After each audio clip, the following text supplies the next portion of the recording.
ورسوله سيدنا وشفيعنا وحبيبنا ومولانا محمد وعلى آله وأصحابه وأزواجه وذرياته وأهل بيته أجمعين. أما بعد فأعوذ بالله من الشيطان الرجيم.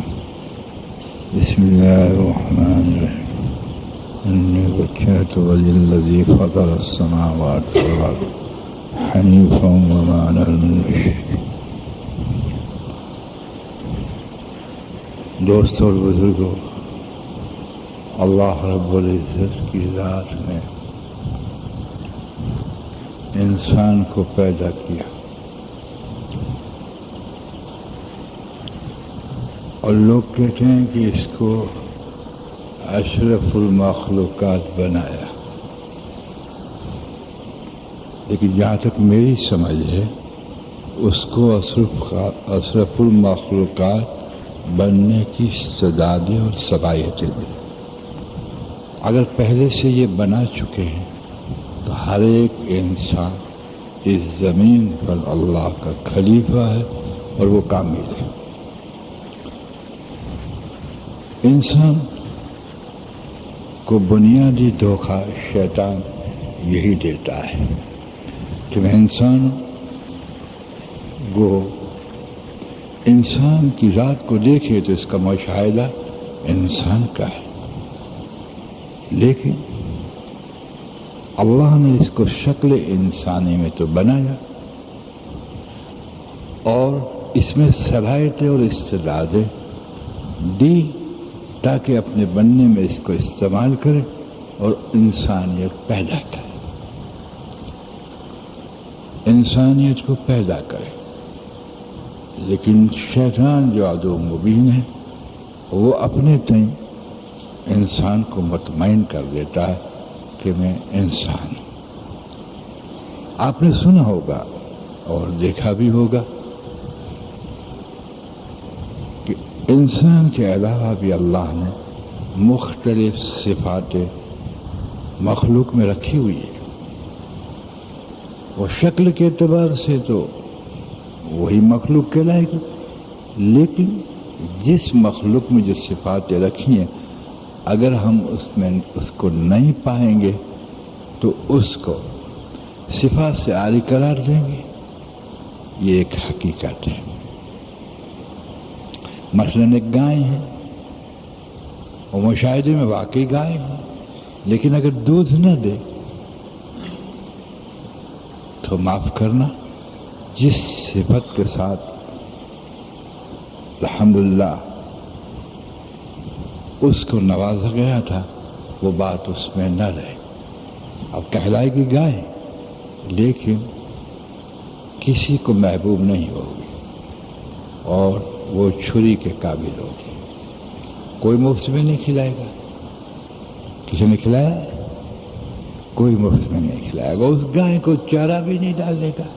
کون بیوقوف ہے جو اپنے سر پر یہ بوجھ لے؟ بس یاد رکھیے، ساری مخلوقات میں اللہ نے ایک سبق رکھا ہے۔ اس طرح اللہ رب العزت نے چونکہ انسان کی تکلیف اعلیٰ پیمانے پہ جامع تخلیق ہے، اس کی کائنات کی جڑ اس کو بنایا ہے، اور اس کی تخلیق کے اندر صفات ایسے بھی ابھرتے ہیں اور ایسے بھی پیدا ہو جاتے ہیں جیسے کہ چوپکے جانور کی صفات ہیں اور درندے کی صفات ہیں، گزندے کی صفات ہیں، سرندے کی صفات ہیں، وہ اس میں پیدا ہو جاتے ہیں۔ اور اللہ کے نزدیک جو یہ صفات اس کے اندر ابھرے ہوئے ہوں وہ اللہ کے نزدیک وہ اسی وجود میں اندرون ہے، ظاہر میں یہ کہنے کو انسان ہے۔ میں آپ کو ایک مثال دوں کہ کافر بھی ہماری طرح ناک رکھتا ہے، ہاتھ رکھتا ہے، پیر رکھتا ہے، بالکل مساوی خاکہ ہے، لیکن اس وجود کو اللہ تبارک و تعالی جہنم کی خبر دیتے ہیں ہمیشہ ہمیشہ کے۔ یہ کیوں؟ اس لیے کہ کہ اس کے اندر ایمان کی صفت نہیں. جب اس میں ایمان کی صفت نہیں ہے تو وہ ہمیشہ کے لیے جہنم میں ہے. لیکن مسلمان الحمدللہ کسی درجے اس میں ایمان ہے، کسی درجے اس میں ایمان ہے، لیکن ایمان کی صفات نہیں ہے، ایمان کی صفات نہیں، اور اس ایمان کے ذریعے اللہ سے تعلق نہیں ہے. تو اس کو بھی اللہ نے اگر تھوڑے ایمان کے ساتھ مرے تو خبر دیے کہ اس کو بھی ہم ہزاروں سال جہنم میں جلائیں. یہ کیسے ہو سکتا ہے کہ اشرف المخلوقات کو اللہ جہنم میں ڈالے؟ لیکن خوب سمجھنا ہے، اپنی معرفت ہمیں لینی ہے، مجھے بھی لینی ہے، آپ کو لینی ہے. اگر ہماری معرفت میں ہم مطمئن ہو گئے اور ہم نے اپنے آپ کو انسان قرار دے دیا تو یاد رکھیے اطمینان والا، یعنی اپنا درجہ خود طے کر کے اطمینان والا کبھی کوشش نہیں کرتا. کوشش وہی کرتا ہے جو اپنے اندر کمی کو پاتا ہے، اپنے آپ کو پہچان لیتا ہے گراوٹ میں تو ترقی میں کوشش کرتا ہے. لیکن اس کی معرفت یہ ہو کہ میں انسان ہوں تو معاف کیجیے گا یہ انسان بڑے نقصان میں پڑ جاتا ہے. تو میں نے عرض کیا کہ اللہ رب العزت پروردگار عالم نے جل شانہ نے جو ایام مبارک ہیں ذی الحجہ کے، جس میں عرفے کا دن بھی آتا ہے، یوم عرفہ، جو سب سے بڑھ کر دن ہے، سب سے بڑھ کر دن ہے.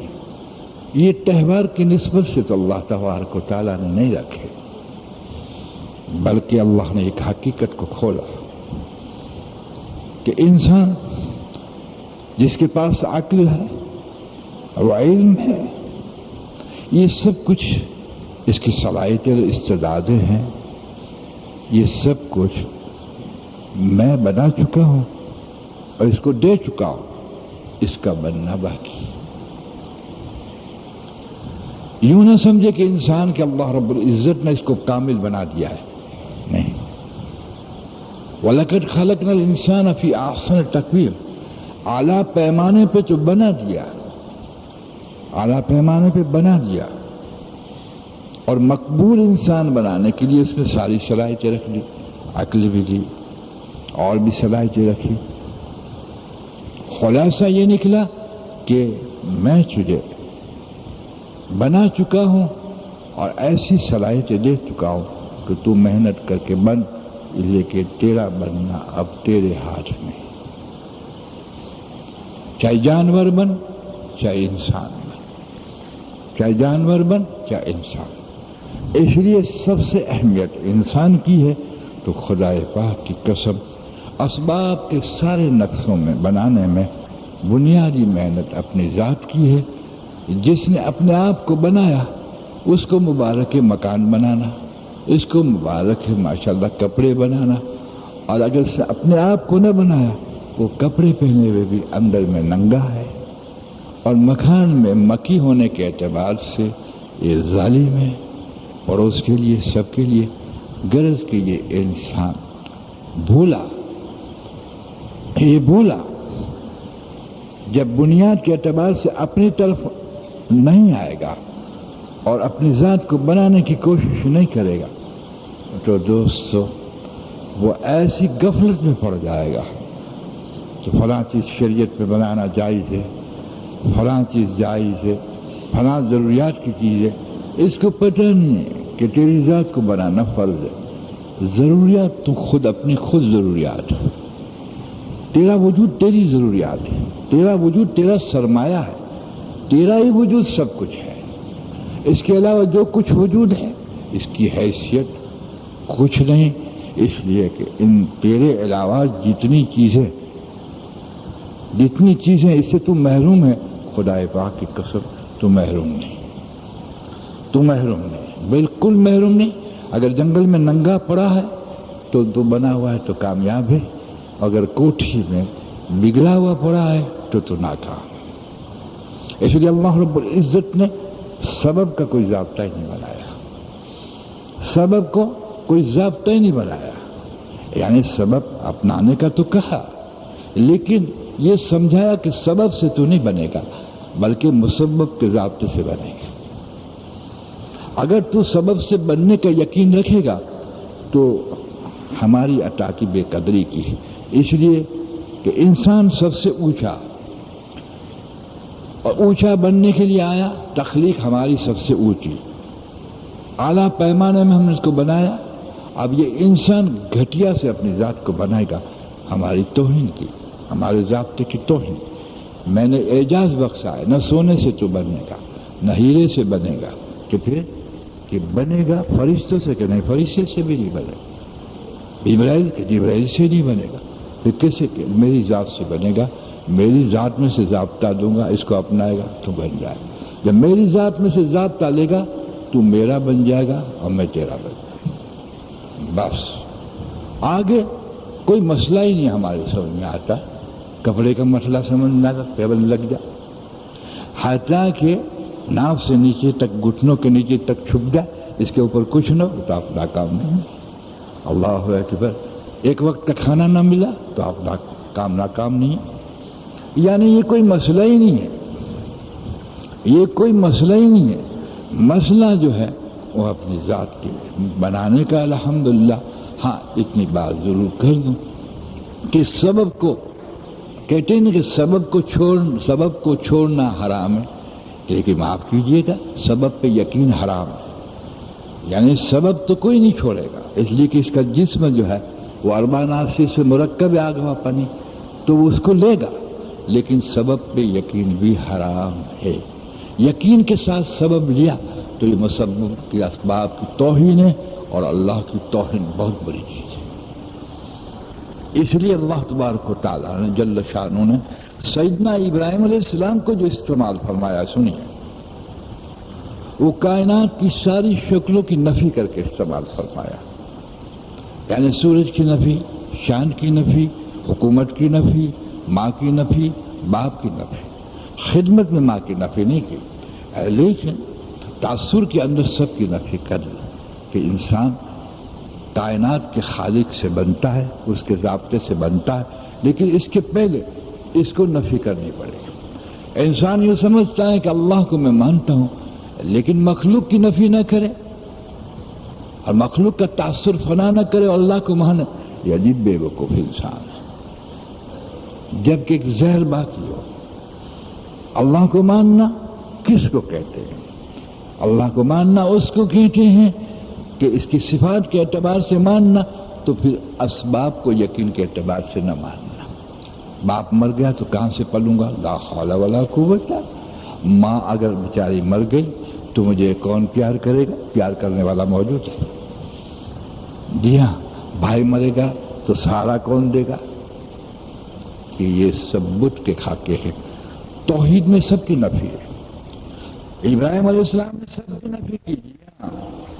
عظیم الشان ایک توحید کے متوالے نے ایک محنت اٹھائی، اور اس اعجاز کے لیے متوان اٹھائے کہ آخر زمان نبی جس کی توحید اللہ اکبر ہماری سمجھ میں نہ آئے کہ حضرت محمد صلی اللہ علیہ وسلم نے اللہ پاک کو کیسے نبھایا۔